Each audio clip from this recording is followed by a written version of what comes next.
Chapter 4. Phone rings. Jeff answers his phone. Hello? Detective Barnes here. Yes, Detective Barnes. This is Rachel from Forensics. Hello, Rachel. I've been waiting to talk to you. Likewise, she said.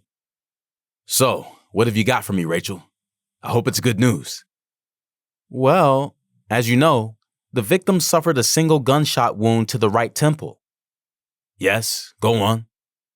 At first, it looked like it was self-inflicted, but when ballistics came back on the bullet, I noticed something very interesting. The bullet had traces of some sort of metal on it. So I sent the bullet back for further testing.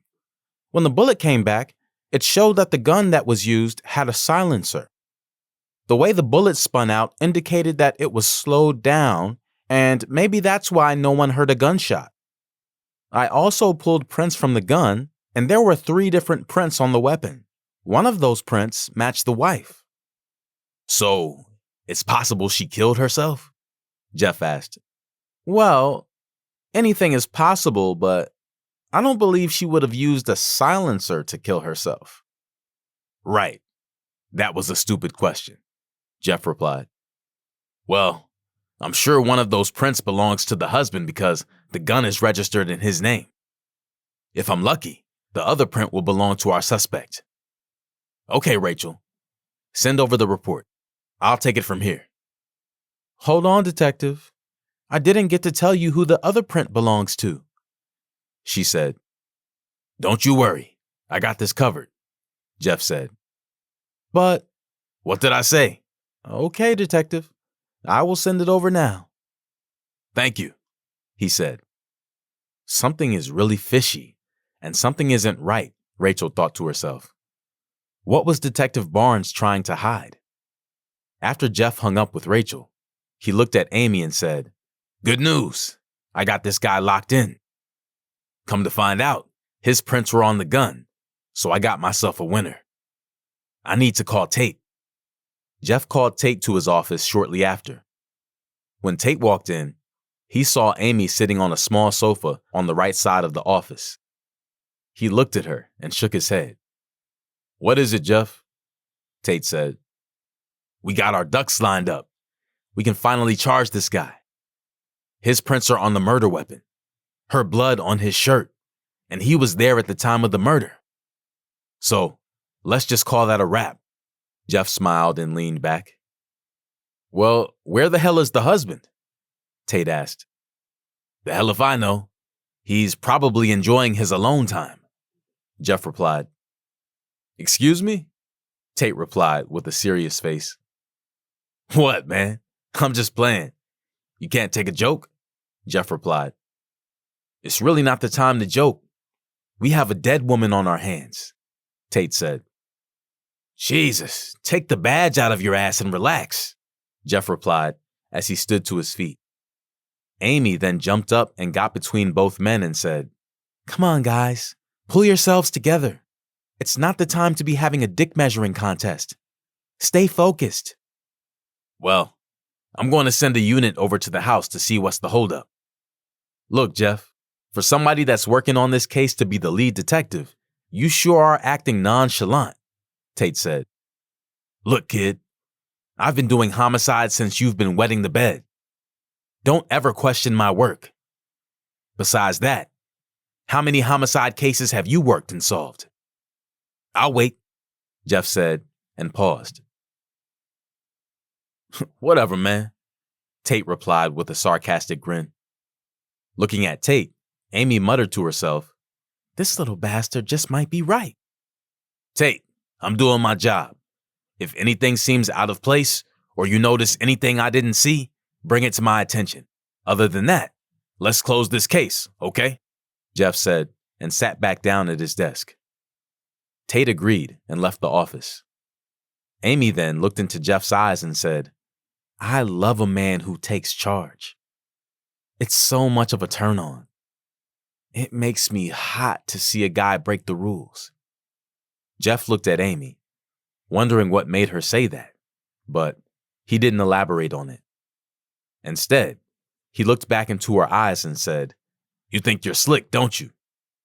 What makes you say that, Jeff? Nothing. I'm on to you, Miss Amy. They both smiled at each other. Then Tate walked back in and cleared his throat. Excuse me. I don't mean to interrupt you two. I just forgot my folder. That's fine, partner, Jeff replied. Look, Jeff, I'm going to work on this tonight and put my report in for the captain. I'll call you in the morning. Is there anything else you need before I start this report? No, that's fine. I'm going to get out of here and go spend some time with my family. See you tomorrow, Top Cop, Tate replied. Same to you, partner, Jeff said, staring at Tate suspiciously. Tate walked out, and Jeff looked at Amy and said, Would you like to go out for a little drink? Why not? She said. Okay, I know a nice sports bar in Old City called Coos. It's not too far from here. Sometimes I go there to clear my head and watch the games. It's a great spot to unwind. Sounds good. I'm game, said Amy. She grabbed her purse and asked, Are you ready now? Jeff replied, Yeah, let's blow this place. Amy walked out of the office with Jeff behind her, looking at her ass. Hold on, Amy. Jeff dipped into Tate's office. I'm going to take Miss Dash home and call it a night. If you stumble across anything, give me a call. I got you, partner. Enjoy your night with Miss Slut. Miss Dash, Tate said. Jeff laughed and turned to Amy. Let's go. Did you just lie to your partner, Jeff? Amy asked. Maybe, he said. But does that matter? Let's just enjoy the night and go our separate ways. Amy looked at Jeff, grabbed his forearm, and said, Yeah, let's just enjoy the night, Jeff. Coos Sports Bar was packed. Jeff and Amy walked in and took a seat in the empty booth in the right back corner. They both had a seat, and Amy said, This place rocks. I can't believe I've never been here before. It had flat screens across the walls, playing all the latest games. From a distance, you could see a few college kids playing beer pong. A waitress walked up. Hello, welcome to Coos. My name is Melissa, and I'll be your waiter for the night. Can I start you guys off with something to drink? Amy said, Yes, I would like to have a Corona with a lemon and 2 shots of Jack Daniels, please. And you, sir? You can give me the same thing she's having, Jeff replied. Okay, I'll be right back with your drinks and to take your food orders, the waitress said. Now that we are alone, Jeff joked, we should hold hands. Amy laughed to show Jeff she was interested. So, Jeff, I couldn't help but see your pictures on your desk in your office. Are you married? She asked. No, not anymore, he replied. I'm waiting for my divorce to be final. Not to be nosy, but why didn't it work? Amy inquired. I was just an asshole. I was never home because I worked so much. Sometimes stuff like that can take a toll on your marriage. I would make promises that I couldn't keep, and then we just stopped having sex altogether. It was a whole mess around the house. She got tired of the lies and the long nights out, so I moved out and left her the house. Once this divorce is over, she can really move on with her life, as long as she doesn't try to take full custody of our son. I'm fine. I'm sure she won't. I'm about to retire from homicide. I've been doing this for too long. It's time to give it a break. So, do you still love her? Amy asked. Yeah, I do, but the damage is already done. There's nothing else I can do to fix it. So, how about you? Well, I graduated from NYU back in 2008. I was pretty wild in my college days. I did a lot of partying and drinking, but I always dreamed about becoming a reporter. I was always the one who had the latest news or gossip. If anyone wanted to know something, I figured I'd make a career out of it. My father left when I was young and left my mother to raise me and my brother. She had to work 2 jobs just to take care of us. The waiter walked up. Excuse me, here are your drinks. Are you guys ready to order? Yes, just give us 2 orders of wings, well done, and a side of Cajun fries, Jeff replied. Would that be all, sir? Yes, thank you. She grabbed both menus and walked off toward the back and put the orders in. Jeff looked at Amy, touched her hand, and told her to continue. So, my mother did everything for us, Amy continued. When I told her I got accepted to NYU, she was so proud of me. Once I got my degree, I interned at the local Metro paper in Philadelphia. I did that for about 3 years. And then I heard Channel 6 was looking for a new reporter, so I jumped at the opportunity. I gave them my portfolio, and then a week later, I had an interview with Chuck White, the president of Channel 6. I guess he liked what he saw, so he made a pass at me. I was flattered he wanted to make the friendship sexual, so I gave him a chance. But the round was quicker than a Tyson fight, if you know what I mean. She laughed, and Jeff started to laugh with her. Jeff caught on to the metaphor quickly, then thought to himself in a cocky manner, "What a loser." So, ever since that day, he's been extra good to me. I guess he didn't want me to mess up his little image back at the office. His wife couldn't stand me, but only if she knew.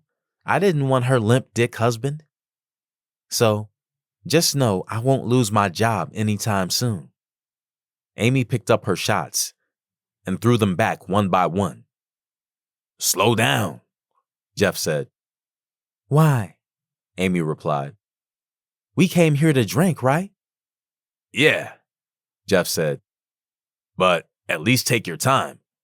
I don't want you to be too drunk." But Jeff wanted her to be wasted because he knew if she was drunk, that was his signal to make something special happen tonight.